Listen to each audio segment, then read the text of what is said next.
Mr. Fussy. Mr. Fussy was fussy about everything. Absolutely everything had to be neat and tidy and in its proper place.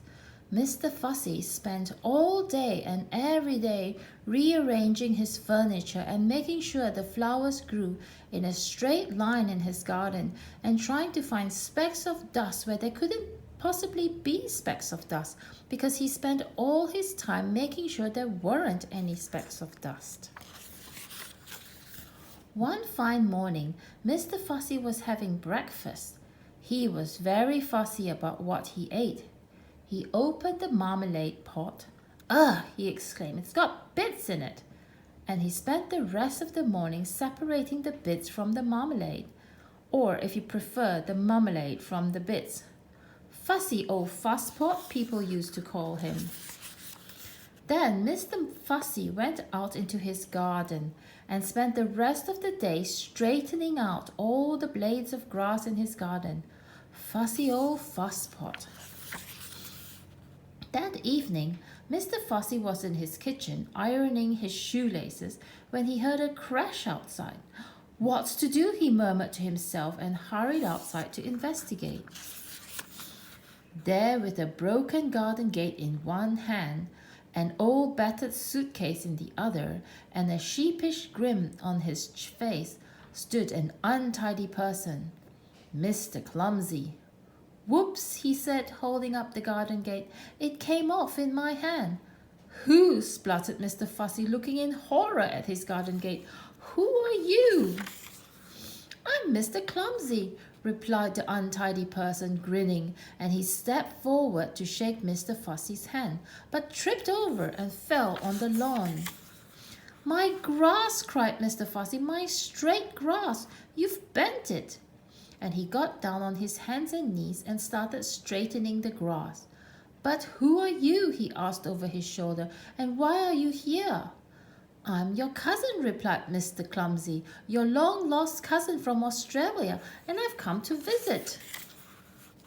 "Aren't you pleased to see me?" continued Mr. Clumsy cheerfully, knocking over a flower or two as he got up and picked up his suitcase, knocking over another flower or two or three. Mr. Fussy quite obviously wasn't pleased to see him. "You better come in," he muttered. "I say," remarked Mr. Clumsy, looking through the front door of Mr. Fussy's house. "I say, what a neat little place you've got here." And he stepped inside and tripped over his shoelaces, he often does, and knocked over a chair and dropped his suitcase and fell in an untidy heap on the floor. "Whoops," he said. Mr. Fussy shut his eyes and heaved a sigh and groaned silently to himself. Later that evening, Mr. Fussy had cooked them a meal, and after Mr. Clumsy had helped him with the washing up 2 broken plates, they sat down to talk. Mr. Fussy sat as he always did, in a neat and tidy fashion. Mr. Clumsy sat, as he always did, in a not-so-neat and tidy fashion. "How long are you staying?" asked Mr. Fussy.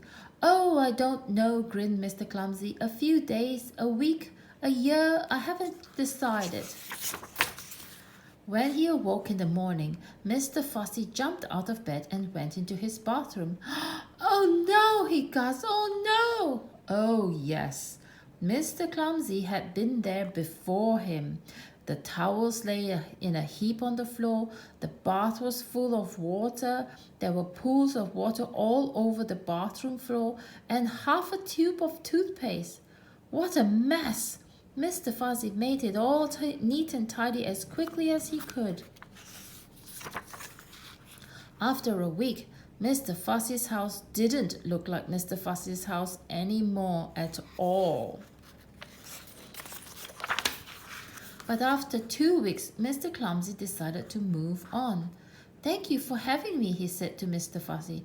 "It was very nice to see you," replied Mr. Fussy politely. But what he was thinking was, "It's very nice to see you going." "Cheerio," said Mr. Clumsy, and off he went with his battered old suitcase. "Goodbye," called Mr. Fussy, really meaning good riddance. Then Mr. Fussy fussed around his house as he'd never fussed before. Fussy old fusspot, polishing and mending and repairing and straightening and sorting out and cleaning and putting everything back exactly as it had been before Mr. Clumsy had come to stay. He even dusted the flowers in the garden. That evening, Mr. Fussy was in his kitchen polishing an egg when he heard a crash outside. Oh no, he groaned, not Mr. Clumsy back again. It can't be, it mustn't be, it isn't. And it wasn't, it was somebody else. Somebody who had just walked straight through Mr. Fussy's garden gate. Somebody who can't help having little accidents. Somebody you may have met before. Hello, smiled Mr. Bump. I've come to visit. Oh dear.